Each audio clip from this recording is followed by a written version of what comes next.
alaikum everybody. Welcome to Youth Perspectives. I'm Rabab here and I have Azra like usual, my co-host right here. Yeah. So basically today's topic we're going to be talking about is the roles and responsibilities of youth in our society today, and of course specifically youth like us, Muslim youth, and we're going to kind of talk about the general struggles that youth face and how they can face these issues and what responsibilities we have as youth in our society. So Azra, I'd like to begin by asking you, what do you believe are some struggles that youth face in our society? Yeah, that's a definitely good question. And I'm really glad we're covering this topic today because it is a really relevant issue, because some struggles that we face, the first struggle is that we are first generation Americans. A lot of us are. And I know for some of us, our parents moved here when they were young as well, but as of people who were born in the country, we are the first generation. So it's really hard because we don't have another generation to take an example from, because we are the first people to be born and raised in America. So we can't really take examples from past generations because they came from a different culture, from a different country, from a different lifestyle. So it's really hard because sometimes we find ourselves kind of lost and we have to find our own way, and we don't really have people to ask for advice. We don't have people to guide us. So we kind of feel lost sometimes. So that's one huge issue, because we are first generation Americans and we're kind of starting this new trend that no one has ever done before. The second thing is that our society currently, obviously America, it's obviously back in like Pakistan, India, Iran, wherever your parents were from, that society was really, had a very, very strong Islamic society, a strong Islamic culture, which America doesn't really provide at times. So it's really hard to kind of navigate through this society when there are so many things, like we talked in the previous session about music and, you know, interactions with non-mahram and the entertainment industry. There's so many things that really aren't Islamically appropriate that we really have to, we become exposed to so often and every single day, to the point where we actually might become desensitized to these things. So it's really hard because we become exposed to this society that isn't really parallel to what Islam believes in. It's really hard because we kind of feel like we have two opposing responsibilities. One, we're living in the society, we want to be active in the society, but two, we have to stay true to our religion, and the two often contradict each other. So that's the second issue. And the third issue is just balancing. Usually many of us are balancing multiple identities at once. So I know for me and for Rabab, we're balancing three different identities. We're balancing two cultures and one religion. So we're American, and as much as people say we're not, we can't deny that we are. We're born here, we're living here, we were raised here. This is the only world we know. So it's unrealistic for people to say that, you know, you're not American, don't call yourselves that, you know, you're this other culture, you're Indian, you're Pakistani, you're Arab.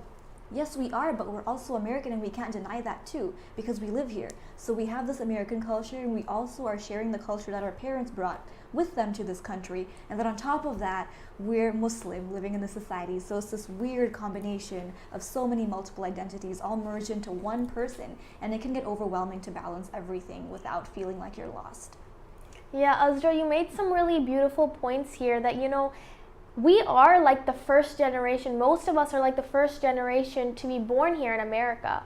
And, you know, some of us, you know, maybe our parents, like Azra mentioned, were here from their youth. But, you know, most of us, what happens is that, you know, we're the first generation to be born in America. And, you know, it can be kind of hard to adjust ourselves to, like, adjust our Islamic values to this American culture, because like Azra said, you know, they contradict. You know, like from our last discussion last week, we talked about how music is impermissible, but however in America, music is such a big thing. Like if you go to the store, if you go in someone's car, literally wherever you go, like any public place, it's very likely that music will be playing there, because it's a major element of the culture in America. And that completely contradicts our culture, right? Because in Islam, of course, music is not permissible. So just things like that and other things that kind of contradict with the American culture are wearing the hijab, because, you know, obviously it's not really an American thing. Of course, it didn't originate from America to wear hijab, but, you know, as Muslims, we have this duty to practice modesty and for girls to wear hijab. And of course men have their own type of hijab, but just generally speaking, that it can be a little difficult to adjust ourselves into that environment where you're kind of different from everyone else, because of course if you look around, majority of people don't wear the hijab and it's not a part of the American culture. So just kind of re-emphasizing Azra's points that sometimes our Islamic values and the American culture can contradict, and that can kind of make it difficult for us to preserve our roles and act as we should, so we're acting according to our religion. And like Azra mentioned, we're balancing multiple identities. We're balancing our American identity. Like Azra said, you can't deny the fact that you're American, of course. So we are American, and we have to kind of balance that identity with our cultural identity, and then from our religious identity. So it can be it is difficult to balance all of these three together, but that's kind of why we're having this segment today, to help us understand what roles and responsibilities we have as Muslim youth in the West, and how to overcome any issues that we face. So talking about issues, let's come back to Azra here. So what do you think are, like, how do you think we can overcome the issues that you mentioned before? That is a good question. And starting off, I would like to say that there is no right answer. There's no blanket statement I can give to this question, because every individual is different and different methods may work for different people. But in my experience, these are some things that have worked for many people. So I'm going to share these steps with you. The first thing that youth can do to overcome the issues of trying to keep their religion with themselves in this society is to stay close to the masjid, because the masjid is a really great place to really become part of a greater community, to become part of a Shia strong community that shares the same values and beliefs as you do. So that's really important. So I know a lot of us are busy in our everyday lives, but the masjid, alhamdulillah, offers so many different programs. All over the US, there's multiple programs every week for the du'as, for the namaz, for the majlises, speeches, programs. So definitely try to attend as many as you can on a regular basis, because I know it may feel like we have to go out of our way and find time in our schedule, but believe me, in the long run it will be worth it, because at the end of the day, it won't matter how many times you hung out with your friends. It will matter how many times you stay close to your religion and you stay the strong Muslim that you were supposed to be. So really, our priorities have to be really clear and precise in this matter, because we have to be very careful with our priorities and how we spend our time. So definitely keep some time for the masjid. Secondly, when it comes to your friends, be careful of who your friends are. I know in America we interact with a lot of non-Muslims, and that's perfectly fine. It's perfectly fine, but also have some close friends who are Muslims, who are Shias, who share the same values and beliefs as you, which can tie back to you going to the masjid.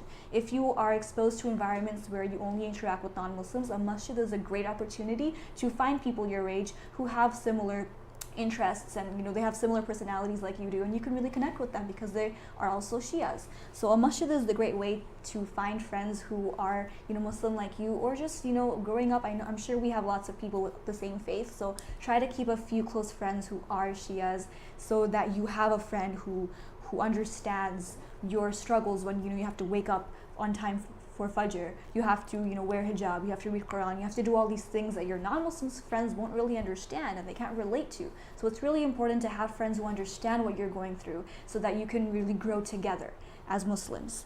And then I would like to mention that constantly and consistently expose yourself to Islam. And this can be in multiple ways. We live in the 21st century, so you can use technology to really engage yourself in Islam, like listening to this program, you're watching this program, you are engaging yourself in your religion, you are reminding yourself of your religion.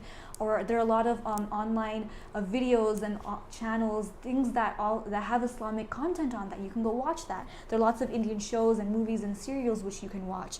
There are lots of books. There's lots of educational material that you could really immerse yourselves in and really educate yourself about Islam. And obviously, you can go and listen to speeches and take notes. We mentioned this a few sessions ago, but if you listen to a speech, please take notes so you can go back and read over those notes, because we forget the wonderful things we hear in speeches, and it's really important to go back and to reflect on what we learn and to actually practically apply those points in our lives, because it won't matter if we hear things and we don't apply them. We have to go back and apply the knowledge, because knowledge that is not applied is pretty much useless. And lastly, you have to take time out for your religion. I mentioned this with the masjid example too. We have busy schedules, I know, but if we don't take time, if we don't take charge of our own lives, and if we don't personally take time out for Islam, no one else is going to spoon feed your religion to you. Because this is America, you know, wherever you go and work and school, you know, your coworkers aren't going to expose you to the religion. Your boss isn't going to expose you. Your classmates, your teachers, no one in America is going to expose you to your religion. So it's really up to you to keep that close to you, because this society will not remind you of Islam. It will do the opposite. It will make you forget. So it's really important to constantly and consistently expose yourself, and it could be with anything: reading Quran, watching videos, hanging out with friends, going to the masjid. There's so many things you can do, but just try to remind yourself that you are Muslim, and to consistently, constantly expose yourself to something related to Islam. Yeah, Azra, that's a really beautiful point you made here, that, you know, we have to kind of create an Islamic environment for ourselves around us, because, you know, we are already put in an environment where, like I mentioned before, there are things that aren't permissible in Islam and things that are not acceptable in Islam. For example, music and other things like drinking and all of these other things, not wearing hijab, all of these things are a part of the American culture, and we kind of have to accept that. And instead of continuously immersing ourselves in the American culture, like Azra said, you know, it's okay to have American friends, you know, but you want to keep some close Muslim friends with you, or you want to basically to create that Islamic environment around you. So, you know, like Azra said, that so you have someone you can relate to, someone you can talk to about the things you have to do, like namaz and doing rozas and going to majalis for Muharram. So it's really great to have Muslim friends, especially if they're Shia, because then you can relate to them even more, because, you know, with Muharram and everything. And another beautiful point Azra made was that, you know, we should go to the masjid more often. We should engage in more Islamic activities, and we need to take time out for these activities. I know we all say that, you know, with school and with whatever else that's going on in our lives, you know, we're really, really busy, and, you know, we don't have time. That's usually what people's excuse is, because, you know, the whole day is packed. They go to school, they come home, they do their homework, they eat, you know, the whole day is packed. But, you know, one of our roles and one of our responsibilities is that we have to create a time slot in our schedule that we can contribute to practicing religion. Perhaps you can dedicate 15 minutes of your day every day to read Quran, or perhaps you can go to the masjid every Friday for Jummah prayer. And, you know, I know we all go to school, but maybe every Thursday you can go to the masjid to read Dua Kumail, and anything that you can basically keep that Islamic environment around you. And of course, I'm sure all of our families instill this Islamic environment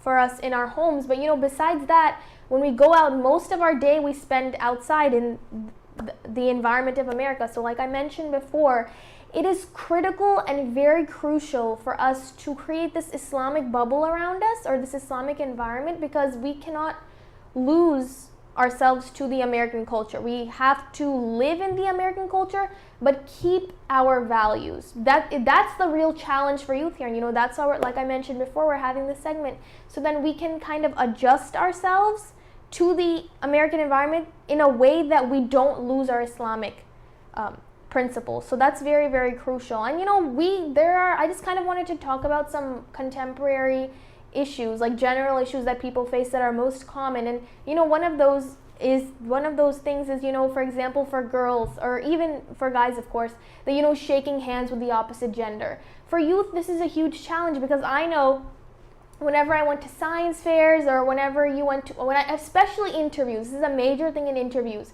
If the interviewer is a person of the opposite gender, you know, it's kind of awkward. This person, you know, you're kind of building a good reputation for yourself in front of this person, but then, you know, you have to maintain your Islamic values, and it's very, very typical for an interviewer and an interviewee to shake their hands. So that really becomes an issue for us.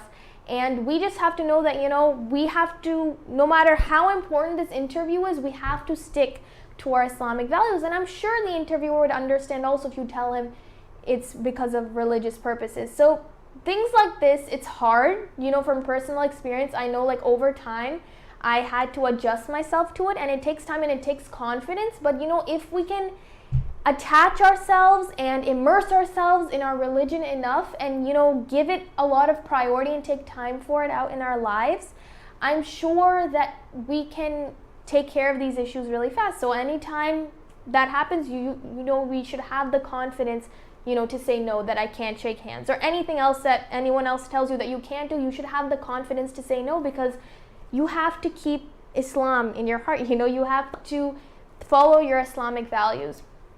Another issue that, I don't know, you know, this would probably happen when you're more older, but I know that when my dad, he went on business trips, you know, what happens is Americans, when they go to restaurants, they tend to get wine at restaurants. I know at our age, probably we don't have that kind of thing going on, but, you know, this is just for the future, that, you know, it is said in our religion, you know, of course you don't drink the wine, but, you know, sitting at a table where people are drinking wine is also not allowed. So even though, you know, we're not drinking the wine ourselves, we have to understand the importance of not sitting at a table where wine is being served. So, you know, we have to have the confidence to tell our colleagues that, you know, we can't do this. And, you know, honestly, I feel like a key in maintaining your Islamic values is to have that confidence, because, you know, as Muslim youth, we are ambassadors of Islam. You know, whatever, we represent Islam, so the actions we do represents Islam. So, you know, it's kind of our job. That kind of gets into the next thing that I was going to get into, like, what are our responsibilities essentially in Islam? And that's to, you know, because as we are ambassadors of Islam, we have to portray ourselves in the best possible way and stick to our Islamic values in order to do that. So Azra, coming back to you, do you want to state any responsibilities that you feel that we have as youth in contemporary society? Yeah, I'm happy that Rabab mentioned the term ambassador of Islam, because that was the first thing on my list. So good answer. So that is one responsibility that we have, because coming to this country, it's not about us anymore. A lot of the times we think, you know, we have this very individualistic culture in America. It's my life, it's my decision, it's my purpose, it's my dreams, my aspirations, my goals, my wants. So a lot of the times we are really encouraged to really focus on ourselves, but Islam teaches us that it's not just about yourself, it's about the society you live in as well. And it's really important that living in this society, unfortunately, with all the negative stigma Islam has in the media, it's really important to portray yourself in the best possible way you can, because Islam is such a beautiful religion. And if you assimilate into American culture and start like using bad language and start listening to music and doing all these non-Islamic things, and if you just become like any other American, then you're really not going to stay true to the beautiful values that Islam has for us in our religion. So remember, in everything that you do, people will look at you and be like, this person is a Muslim, this girl is a Muslim, especially for girls who wear hijab. I'm pretty sure when people look at me, the first thing they think is, that's a Muslim. Whatever I'm saying, oh, a Muslim is saying it. Wherever I'm going, oh, a Muslim is going there. Whatever I'm doing, oh, a Muslim is doing this. That's the first aspect of my identity. And it's something that I was really scared of at first, because I felt like there was a lot of pressure on my shoulders. But after a while, I was really happy that that's the first thing people thought about me, because to me, my Muslim identity is the most important thing about myself. And I'm glad that's what people identify me with as well. So it's really important to remember that there's more to life, there's more to your personal bubble, because you have impacts even beyond your own personal life. You have this like domino effect. Then you really have to be careful of what you do, what you say, where you go, because you are an ambassador of your religion. And if you say or do something, they will not think, oh, one person did it. They will label all Muslims as that, like, oh, Muslims are saying this, because you really are representing a greater population. You're representing the Muslim religion, so that's a big responsibility. On top of that, you have to understand that America is your home. A lot of like misconceptions arise when people are confused on how to keep their religion. They think the only way to stay a good Muslim is to lock yourself in your house and not interact with American society whatsoever. However, that's impossible to do, because like we established, we are American and nothing can change that. People can tell you that you're not American, but the fact is that you are. You were born and raised here, and this is your home. Even if you weren't born here, some people still moved here. Some people from our generation moved here when they were young, but the point is you live here now. This is your home. You can't change that. So you have to accept the fact that, okay, I am American, but I'm Muslim too, and my Muslim identity is the first and topmost identity, the most important identity before my American identity. So that's the first thing you have to establish, hands down. So that's really important. And the last thing, it's something that's really, really interesting. It kind of motivated me to be the best version of myself when I heard this from a very respected scholar. This is actually in the Quran, but he mentioned it and he made a beautiful point. The verse in the Quran says, Allah does not burden a soul beyond that it can bear. right? So obviously, if you're put in this society, Allah knew that you had it in you to overcome whatever issues you are facing. Isn't that beautiful? And to think of it that out of all the people in the history of people, the billions of people who have existed since the beginning of time, since Prophet Adam, Allah chose you to live right here, right now, in one of the most anti-Islamic societies in history, in one of the worst possible eras in history. This is near the end of time. The Imam's like, he's in occultation, and society sometimes feels so lost. So imagine that of all the times, of all the places, of all the situations that you were in, Allah made you exist, made you come in this society with these people, in these current circumstances. So that's really motivational to think that Allah knows that you have it in you to navigate through whatever issues you are facing in this time and this place, and you have it in you to come out as the best possible Muslim you can be, because Allah is never unjust. He would never place you in a position where you would lose your religion. So this is the best possible place you can be, and you have it in you. So if life ever seems hard, know that you were put in this place and in this time for a reason. You are here for a reason, and you have what it takes to overcome any issues you are facing. You just have to constantly remind yourself that you are a Shia of Imam Ali, you are a Shia, you are a Muslim, and you follow these beautiful values in this day and age that actually doesn't value the things that Islam values, and you are like a diamond in like this mine of people who really don't have any values. So you are very special, and never forget that. And it's really easy to forget that in American society, but remember it's who you are. And again, I cannot emphasize this enough. Constantly, consistently, keep close to your religion, expose yourself to the religion, because if you don't, we will forget. And last comment, just want to say, based on science and psychology, the human body and the human mind, it's beautiful. We have the ability to adapt to any environment, any situation, very quickly, very fast, very easily too. So if you're constantly exposed to American culture, your body and your mind and your whole existence will slowly adapt to American culture, and it might stray away from Islam. So constantly remind yourself that you are Muslim too, and you have to equally expose yourself to American society and Islamic religion at the same time. I know it's hard, but you can do it, because you're here for a reason, and Allah knew that you can do it, and that's why you should believe in yourself, and you should stay dedicated to the values and the causes that you're supposed to stay dedicated to.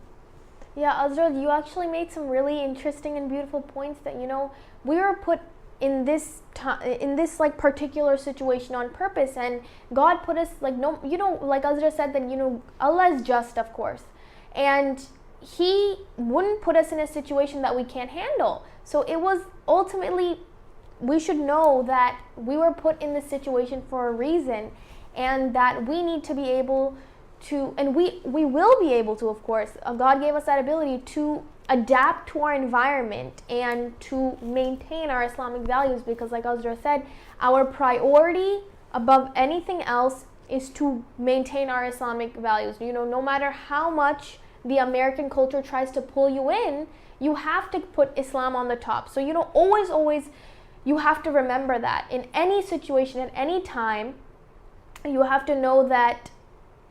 And you have to ask yourself that, is what I'm doing consistent with my values? Is it contradicting my values?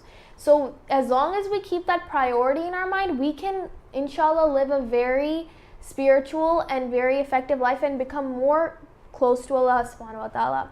And also something I'd like just to conclude this particular topic, that we have to portray ourselves in the best possible way. Like I mentioned before, and like Azra mentioned, that we are ambassadors of our religion. We are ambassadors of Islam. So whatever we do shows to other people what Islam is. So we have to make sure we are our best possible selves in front of our environment, so people know what Islam is really about. Perhaps if you can do something nice for someone, and be more kind to people, and just kind of make people happy, or something that just kind of shows you what your values are made of. And when you do that, then this whole Islamophobia thing, that how that negative image that the media puts for Islam, hopefully the youth can come together and work and diminish that image and put in a better, kinder, and more beautiful image of Islam out there, and essentially showing what Islam is, of course, a very peaceful religion. So again, emphasizing the point that it is critical and it is so crucial for us as youth to be aware of how we are and know that we are portraying our religion. So we have that thing on our shoulders, and so we really need to take care of that, and that, you know, we maintain and preserve our Islamic culture. And so when we're talking about, you know, the challenges we face and how we can face these issues, we can look back to a personality, and this is very great personality, Bibi Sakina Salamullahi alayha, the daughter of Imam Hussein alayhi salam, and look at how she was so young, and you know, she was only 4 years old, and how she was able to face so many challenges, and she was able to preserve her Islamic values, of course, even at such a young age. She was, you know, it's like she had like the wisdom of someone who was very wise and older, like inside her small body, like she was only 4 years old. So looking at her personality, you know, Bibi Sakina Salamullahi alayha, she went through many troubles.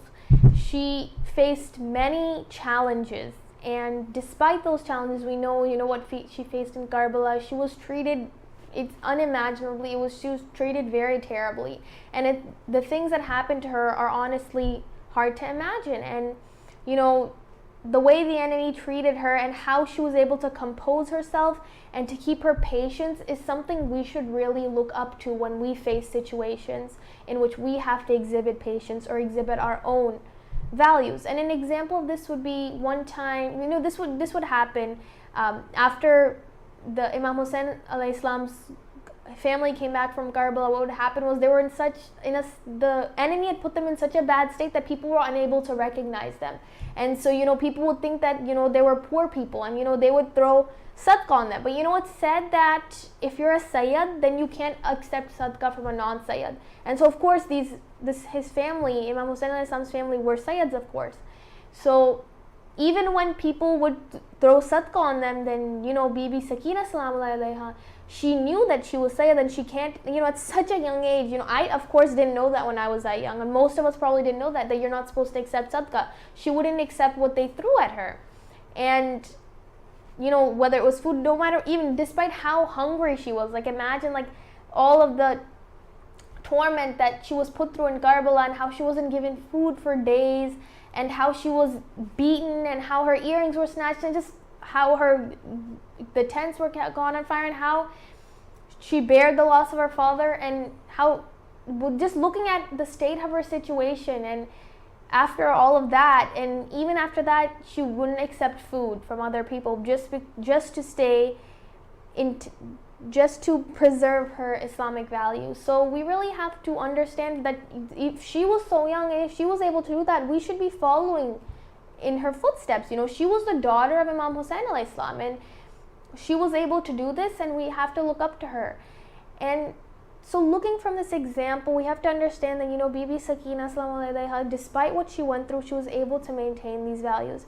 Now, Azra, I'm going to come back to you. Do you want to tell us or relate any story about Bibi Sakina Salamullahi alayha? Yes, definitely. I do want to mention one incident. I want to talk about how close Bibi Sakina and Imam Sajjad were, because recently in the previous session we talked about Imam Sajjad because it was near the days of his shahadat. But Bibi Sakina was so close to him because they were obviously brother and sister. So they were so close that there was a time when Imam Sajjad, when they were, you know, walking, they were prisoners, they were walking to the prison. Imam Sajjad was so sick that he would obviously constantly fall down because he couldn't really bear it. He had chains and he was really constricted. He was really restricted in how he could move. So he kept falling down because he was still very physically weak. So the guards would keep whipping him, to the point where one time he was so exhausted, he was so in pain, he just could not get up. He fell down, he could not get up. And the guards kept whipping him, they kept whipping him, he would not get up. So then the guards knew that he had a very, very special relationship with Bibi Sakina. So regardless of how many times they whipped him, he would stay on the ground, he just could not get up. So they went and they started whipping Bibi Sakina. And then the moment they did that, Imam Sajjad, he didn't have it in him, but he forced himself to get up, to overcome that pain. He didn't care what he was going through. He just had to get up because he couldn't bear his little sister going through that. He couldn't bear to see his little sister go through that pain because of him. So he would get up suddenly.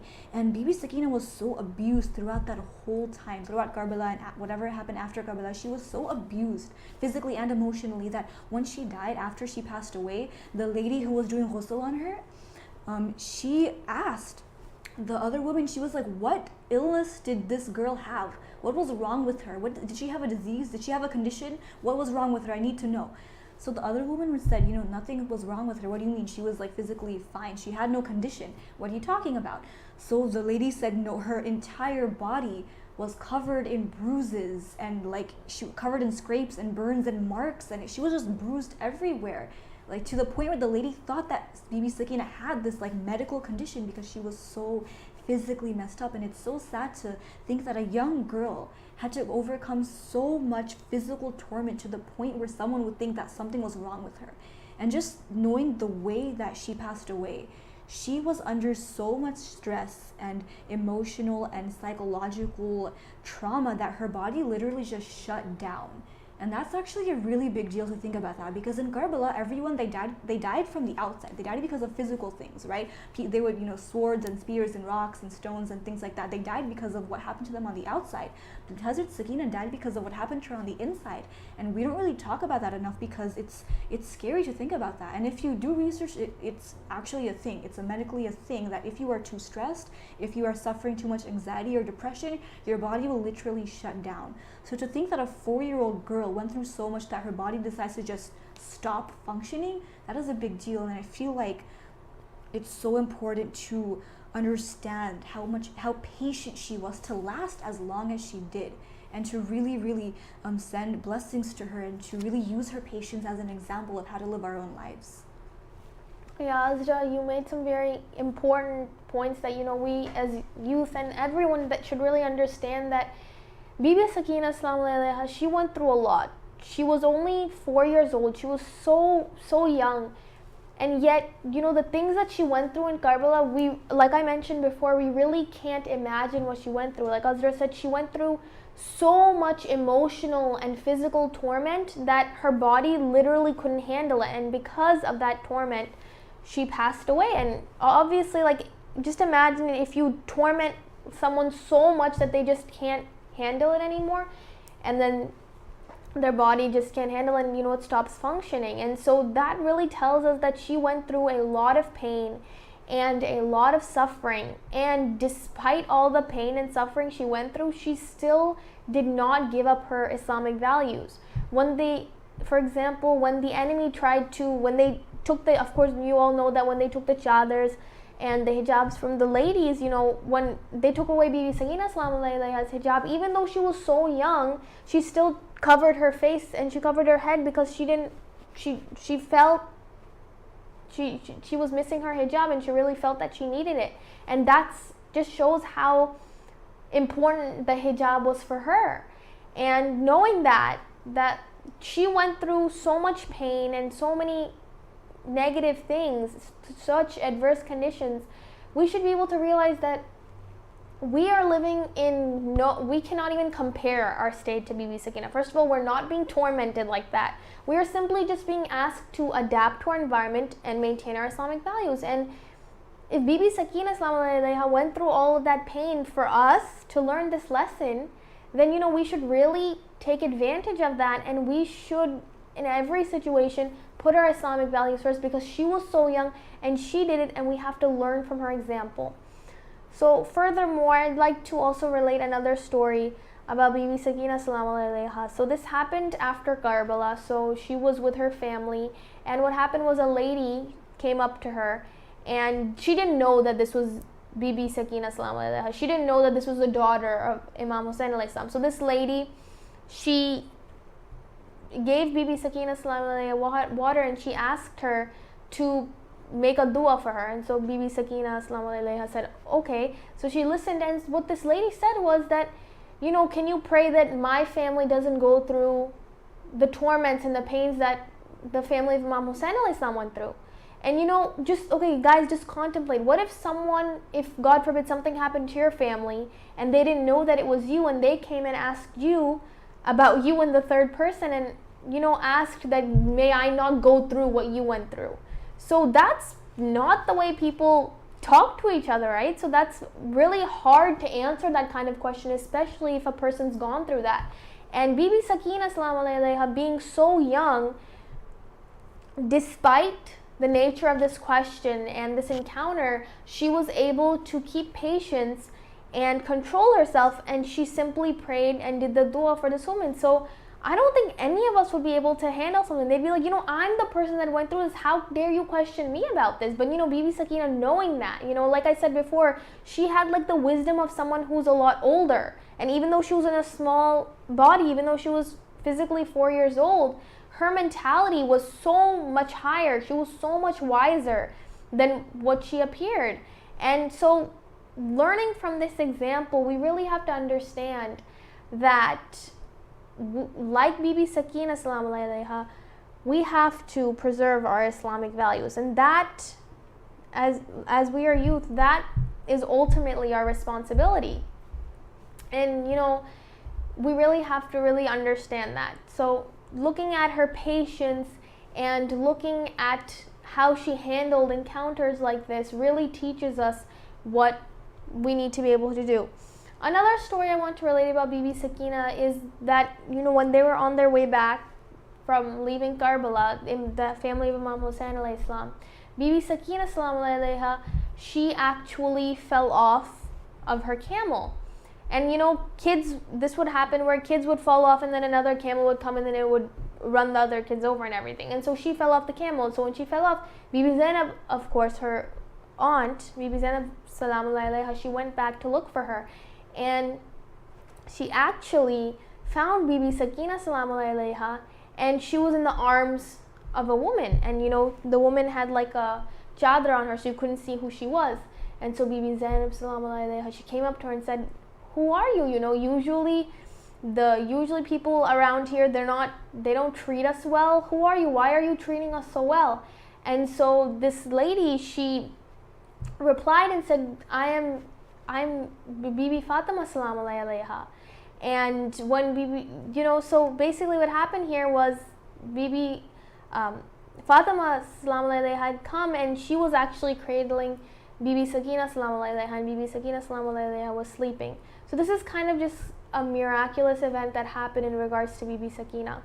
So anyway, coming back to the main point that we were discussing today, that, as youth in our society today, and especially as Shia youth, we have these amazing personalities to look up to. Even today, we of course focus on the great personality of Bibi Sakina salam alayha, and there are other personalities besides her that we can ultimately learn from. There are other youth in Karbala like Hazrat Ali Akbar alayhi salam, who are also able to preserve their Islamic aspect of their life, no matter what situation they're in. For example, the people of Karbala, despite all the torment and all of the physical and the emotional torment that they went through, losing members of their family, getting physically hurt, despite all that, if someone, God forbid, goes through that, then, you just kind of want to sit in a corner. You don't want to really talk to anyone, because it's really depressing going through what they went through, being physically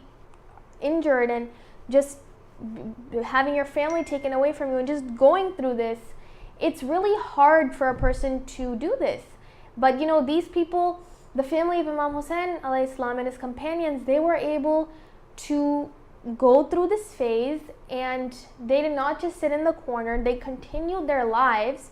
They continued going out. And even when I kind of wanted to mention that in Karbala, after all this happened, like literally after all this happened, they still managed to do their namaz on time. When it was time for the azan, when it was time for namaz, they went and they did their namaz. They still prayed to Allah subhanahu wa ta'ala, and they actually thanked Allah subhanahu wa ta'ala. So, the level of patience and their level of their spirituality really teaches us a lesson that if they were able to do all of this, and they did all of this for us to for us to learn from them. And if they were able to do all of this in such hard conditions, it should not be hard for us at all to simply maintain our own Islamic values. So Azra, coming back to you, do you want to add anything else to our discussion? Anything important that you'd like to re-emphasize or highlight, or anything you want to mention? Yes, to conclude, I just want to tie in Muharram to our topic that we were talking about today. So going through to these majlises is a great reminder of what Imam Hussein and his family went through. Every single thing they went through was to ensure that you today remain a Shia. You today remain a Muslim, and you can follow the true values of Islam. So remember that, and if we ever are not true to our religion, if we ever prioritize something else over Islam, know that Imam Hussein and his family died for this. So if we don't value this, then really, can we call ourselves the Shia of Imam Hussein? Do we feel guilty if we cry for Imam Hussein, but then we go later and commit a sin, and we don't follow the Islamic obligations that we have to follow? So really, it's important to remind ourselves that going to these majlises, Imam Hussein and his family really died so that you can remain a Muslim today, and we have to stay true to that. And lastly, always prioritize your religion over whatever American society has to offer you, because at the end of the day, it always comes down to what you prioritize. Your priorities define what you spend your time and energy on, and you have to have the right priorities in life, because they will make or break you. It's really, I cannot emphasize this enough. Your priorities are so important, so always prioritize Islam, because I'm telling you, believe me, whatever American society has to offer you, it is not worth giving up Islam for. I am telling you, trust me, it is not worth it. And Islam should always be your number one priority, because we have such great role models who taught us what it means to be a true Shia, and we should never forget what they had to sacrifice in order for us to live the life we have today. Yeah, Azra, those are really good takeaways from today's discussion, that we have to keep Islam as our priority, because ultimately in our afterlife, the American culture life, whatever you've enjoyed in there, that's not going to help us in the afterlife. What's going to help us is the fact that we have maintained our Islamic values, that we have followed our followed our religion, and we have stayed true to it. So we ultimately, setting your priorities is so important in everything you do. For example, when you're doing your homework, you have your priorities. If you have a test the next day, if you have a test later on, you would put priority to the test you have next day. Similarly, we have to, above everything else, above literally anything else, we have to put Islam. And an example of this that I just kind of want to give is, for example, say if you're in school and you have this, whatever, you're at a science fair or whatever, you have something important at school, but then you realize namaz is about to qaza, or the time for namaz is about to run out. We have to give priority to our religion, and just leave whatever you're doing for school, and you should do namaz. No matter how important the school event is, no matter how important it is for you to win the science fair, or for you to finish your tutoring, or finish your homework, or finish your project, Islam has to come first, and you have to do your namaz. So similarly, that's just kind of a contemporary example. I'm sure all of you all do your namaz on time, as that's one of the most important things for us to do every day. That we really have to keep, first of all, preserve our Islamic values. In addition to just preserving it, we have to keep Islam on the top. We have to make Islam our priority. And so just to summarize our discussion for today, a couple of takeaways. Number one, that as youth, we face a lot of struggles living in the West. However, we can overcome them by keeping close to Islam and exposing ourselves and keeping a little Islamic bubble or an Islamic environment around us, so we don't lose those values. So we have to preserve our Islamic values, number one. Number two, we have to keep Islam a priority. It can't just be something that's there. It can't be equivalent or on the same level of American values. We have to keep Islam up here above our American culture, and whatever we have to do to adapt to that, Islam comes first. And number three, we have to understand that we are ambassadors for Islam. We represent Islam in our society. So how we portray it, when you wear a hijab, like Azra mentioned, there was a great point before that, when you wear a hijab, people recognize you as a Muslim. So whatever you do, they're going to associate with Islam. So you are ultimately a representation of your religion, and it is your responsibility for Islam to represent it in the best possible manner. So as that, we are ambassadors of Islam, and we need to do whatever we can to make it seem the best. Don't be mean to people. Don't do things that would make Islam look bad, because ultimately that responsibility is on you to propagate Islam. And lastly, and most importantly, we have to be able to learn that these very crucial, important personalities from Karbala, like Bibi Sakina Salamu alayha that we talked about, they were able to preserve their Islamic values and keep Islam as their priority in every single situation. And learning from them, looking at how young Bibi Sakina Salamu alayha was, like, I'm pretty sure that she was younger than most of the people watching the program right now. So, we have to be able to learn and understand from what she went through. She went through so many physical and emotional torments that we can't simply compare ourselves to. And we should understand that if she was able to keep Islam on the top, we have to learn from her example, and we have to keep Islam from the top, because Imam Hussein alayhi salam sacrificed himself and his family for the sake of Islam and for the sake of us. So we really have to learn from these people, and we have to follow these personalities, and these are the personalities we should be following, and keep our Islamic culture. No matter what the cost is in the American culture, we have to keep Islam on top. So I really hope you all enjoyed our discussion today. Azra, it was great, and it was a great pleasure of having you with me as usual. And I really hope you learned how important it is to preserve your Islamic values, and how important it is for us to look up to these figures in Karbala, especially since we're in Muharram. Keep going through those majlises, like Azra mentioned, very crucial. So I really hope you all learned something from our discussion today. I hope you guys took something away from the takeaways, and I hope me and Azra hope to see you next week. Okay. Khuda Hafiz. Khuda Hafiz.